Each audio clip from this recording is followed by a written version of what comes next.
చాలా ఉన్నాయి. వాస్తవంగా ఇప్పుడు తెలంగాణ రాష్ట్రంలో రైతుల పరిస్థితి గురించి చూస్తూనే ఉన్నారు. ఏమంటారు ప్రస్తుత పరిస్థితులను బట్టి? అంటే ఇప్పుడు నాకంటే ముందే మీరు టిఆర్ఎస్ సంబంధించిన వాళ్ళని క్వశ్చన్స్ వేసాను. నేను వేయడానికి వస్తాను, మీరే వేసినారు. బీడీలు వేసిన వాళ్ళను మీరా మాట్లాడేదని. తర్వాత ఇప్పుడు చెప్పడానికి కూడా తెలంగాణలో ఒక సామెత ఉన్నది, బాగా పోలీసు వాళ్ళు ఉపయోగించే సామెత. దొంగల పట్టుకొని కొట్టేటప్పుడు వాడు ఏదైనా చెప్తే, అరే అబద్ధం ఆడితే అతకాలితే ఆడాలరా, అతకాలే అని అంటారు. గోడకేసిన సున్నం లాగా అతకాలరా అని అంటారు. టిఆర్ఎస్ మిత్రులు మాట్లాడే మాటలు వాళ్ళ పాలనలో జరిగినాయని చెప్తుంటే నేను వారికి అదే సూచన చేస్తున్నాను. అబద్ధం ఆడితే అతకాలే, కాస్త అబద్ధం కూడా కొంచెం ఆలోచించి అబద్ధం ఆడాలి. అబద్ధాలకు పరాకాష్ఠగా మాట్లాడుతుంటే మేమేం చేయలేము. సరే గతం అద్భుతంగా అబద్ధాలు చెప్తున్నాను. ఇప్పుడు ఈ డిబేట్ సరిపోతాం. నువ్వు చెప్పినటువంటి అన్ని నేను ఒక్కొక్కటి విమర్శించుకుంటూ పోతే మన ఇద్దరి మధ్యన ఈ డిబేట్ టైం సరిపోదు. నేను మీ విజ్ఞతకే వదిలేస్తాను. మీ పాలనలో అహంకారానికి ప్రతీక అయినటువంటి కేసీఆర్ గారు హోమ్ మినిస్టర్ను ఇంటికి రాని అని కలవనటువంటి గొప్ప ముఖ్యమంత్రి అని, లేకపోతే సెక్రటరియట్కి రానటువంటి గొప్ప ముఖ్యమంత్రి, అట్లాంటి చాలా ఉన్నాయి. అయితే ఇక ఊరికే విమర్శించుకుంటూ పోతే విమర్శన అవుతుంది. నేను మీరేం చేసిండ్రు ఏం చేయలేదు అనేది ప్రజలు గమనించింది కాబట్టి దానికి ఒక తీర్పు వచ్చింది. తర్వాత మాకు వచ్చింది. ఇందాక ప్రొఫెసర్ గాలి వినోద్ అన్న కూడా మాట్లాడుతూ చెప్పింది. సరే, ఇప్పుడు ఏందనంటే ఎవరమైనా కూడా ఏందనంటే ప్రతిపక్షంలో ఉన్నప్పుడు అధికార పక్షాన్ని కోసం చేస్తాం, చేయాలి కూడా.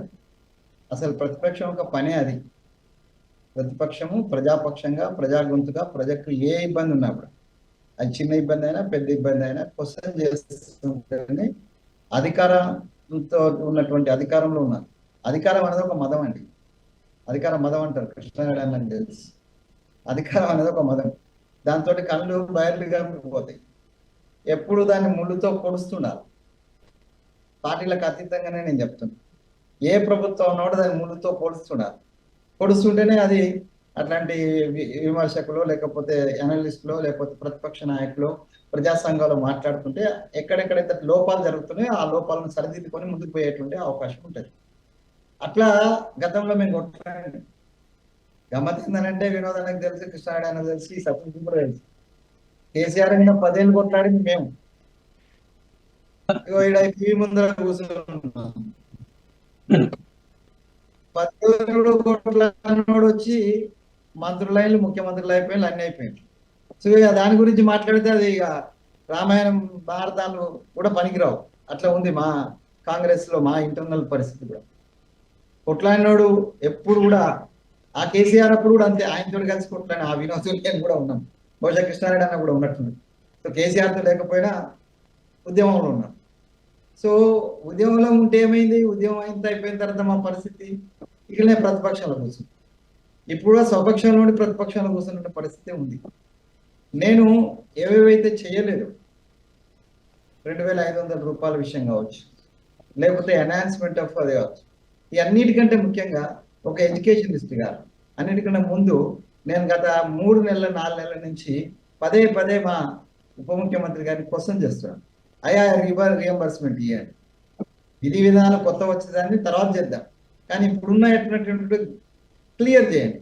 26,000 కోట్ల రూపాయలను మనం ఎడ్యుకేషన్ కు కేటాయించినాం కదా, దాంట్లో ఒక 6,000-7,000 కోట్ల రూపాయలు ఇస్తే ఇటు మన ఎంప్లాయీస్ రిటైర్ వాళ్ళవి అవి క్లియర్ అవుతాయి.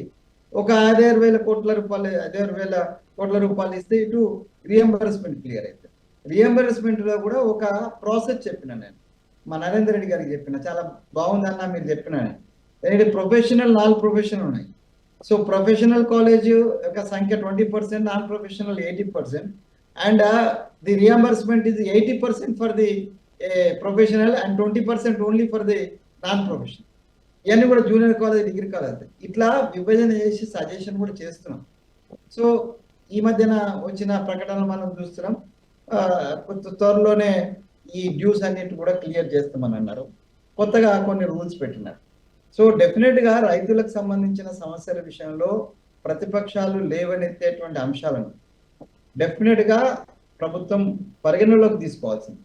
అయితే అకాల వర్షాల కారణంగా, అనుకోకుండా జరిగినటువంటి వర్షాల కారణంగా కొన్ని చోట్ల జరిగినాయి. ఇప్పుడు ఆత్మహత్యల గురించి మనం మాట్లాడుకుంటే అది బాగుండదు. ఆ ఆ ప్రభుత్వంలో ఎన్ని ఆత్మహత్యలు జరిగినాయి, అసలు ఆత్మహత్యను ఆత్మహత్యగా నమోదు చేయకుండా ఎంత కుట్ర జరిగింది, ఎంత పోలీసు వ్యవస్థను దిగ్బంధం చేసినారు అనేది కూడా నేను being a advocate I know very well. And అక్కడ కూర్చున్న లా ఎక్స్పర్ట్, కాన్స్టిట్యూషన్ ఎక్స్పర్ట్ వినోద్ గారికి కూడా తెలుసు. ఎంత దారుణం అని అంటే, రైతు ఆత్మహత్య చేసుకుంటే అది రైతు ఆత్మహత్యగా కాకుండా దాన్ని నమోదు చేయకుండా చేసినటువంటి దుర్మార్గమైనటువంటి పరిస్థితులు అప్పుడున్నాయి. ఇప్పుడు ఎవరైనా రైతులు ఆత్మహత్య చేసుకుంటే ఆ పరిస్థితి లేదు, చేసుకోకూడదు. చేసుకుంటే మనం చేసింది ఏమన్నట్టు అది మాట్లాడింది కాదు. నేనేమంటే కొంత ఇందాక వినోద్ గారు చెప్తూ కొన్ని విషయాలు చెప్పిన, ఏది అది మూసి లేకపోతే నేను కూడా ఇంతకు ముందు కూడా చాలా పర్ఫెక్ట్ చెప్పిన, మా పార్టీ వాళ్ళకి చెప్పిన, నేను మా రాహుల్ గాంధీ గారికి కూడా నేను మెయిల్ పెట్టిన. ద ప్రియారిటీ ప్రాధాన్యత క్రమంలో కొంచెం తడబడుతున్నారు రేవంత్ రెడ్డి గారు, చేస్తలేరని కాదు. రేవంత్ రెడ్డి గారి ప్రాధాన్యత క్రమంలో కొంత కన్ఫ్యూజన్ ఉన్నాయి. ఇది ఈ రకమైన ప్రాధాన్యత క్రమం తప్పినందుకే కేసీఆర్ గారికి నేను అత్యంత సన్నిహితుడిని, చాలా దగ్గరి సలహాదారుని. నేను ఇచ్చిన సలహా ప్రకారం ఆయన పాటించున్నట్టు ఆయనకు మూడోసారి కూడా ఆయన అధికారం వచ్చేవాడే. అన్నిటికైనా ప్రియారిటీ ఈ రాష్ట్రం కోసం కొట్లాడి ప్రాణత్యాగాలు చేసినటువంటి పిల్లలు కదా, ఆ పిల్లల యొక్క రిక్రూట్మెంట్ 10 ఏళ్ళు నువ్వు గ్రూప్ 1 ఇవ్వకపోతే ఇంక ఎందుకన్నట్టు అది. సో ఆ ప్రియారిటీ తప్పింది. సో ఇవాళ కూడా కొంత ప్రియారిటీలో తప్పిదాలు జరుగుతున్నాయి. మా ప్రభుత్వం నుంచి నేను దాన్ని మేము కూడా పదే గుర్తు చేస్తున్నాం. ఆ రైతులకు సంబంధించినటువంటి పర్టికులర్ విషయానికి వస్తే, రైతు భరోసా ఇచ్చినాం మేము, రైతు బంధు ఇచ్చినాము. రైతు భరోసా మీ టైంలో రైతు బంధు ఏదైతుందో దుర్వినియోగం జరిగింది. 100 ఎకరాలు ఉన్నటువంటి మల్లారెడ్డి లాంటి వాళ్ళు తీసుకున్నారు, చిన్న రైతులు కూడా తీసుకున్నారు, కాదని అంటలేము. కానీ సన్న రైతులు తీసుకున్నారు, కానీ లావు రైతులు కూడా చాలా మంది తీసుకున్నారు. సో అది ఒక దుర్వినియోగం, దాన్ని ఒక సిస్టమైజ్ చేస్తున్నారు. ఇవాళ మొన్న రైతు భరోసా, రైతు బంధు వేసినారు, మీరు చూసినారు. కాకపోతే అది మెల్లమెల్లగా ఒక్కొక్కటి, ఈ అన్నిటికీ ఒక కారణం కూడా ఉన్నది. ఏంటంటే ఇది స్లో అవుతున్నది. మేము అనుకున్నంత ఫాస్ట్ గా, మేము ప్రజలకు వాగ్దానం చేసినంత ఫాస్ట్ కావట్లే. మేము 100 రోజుల్లో చేస్తామన్నాం, 6 నెలలు చేస్తాం, కానీ అంత ఫాస్ట్ గా కాలే. తప్పే. ఎందుకు కాలేదనంటే, ఆ కాకపోవడానికి నేను బదనాం చేస్తలేను, కానీ రాష్ట్రం యొక్క ఆర్థిక పరిస్థితి సరిగా లేదు. ఈ లేని సమయంలో మళ్ళా మనం అప్పులు చేసి మళ్ళా కుప్పులు పెట్టుకునేటువంటి ఏదో 4th సీటో లేకపోతే మూసీ నదో ఇది కాదు. రైతులే ప్రధానము, ఈడున్న నిరుద్యోగులే ప్రధానము, నిరుద్యోగుల క్యాలెండరే ప్రధానము. ఎడ్యుకేషన్ సిస్టంలో ఇలా ఇంటర్మీడియట్ సంబంధించి ఏదో అది వస్తుంది. ఎప్పుడు వినోదన్నా, నేను I'm calling you once again for the an intermediate for the on bay of the Telangana lecturer forum. I'm going to call you for అది.